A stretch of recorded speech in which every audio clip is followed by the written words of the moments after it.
Makiisa ka na upang hindi ka mapang-iwanan. Sa pasusa, patuloy na pag-ingat sa ating lahat. Nandito naman tayo para sa ating new videos. Praise the Lord, there's Jesus. Bali, ito po yung ating solar panel, dalawa, tigwa 100 watts.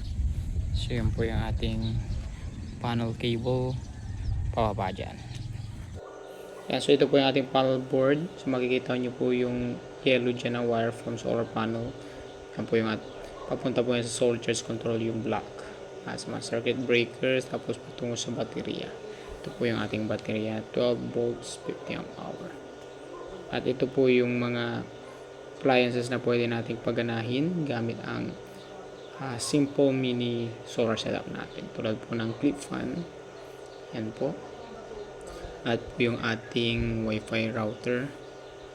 Okay po, 9 volts po yan.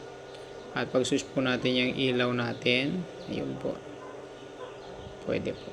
Yan. So, by there's Jesus mercy, ay kahit po paano meron tayong backup source of energy. Amen.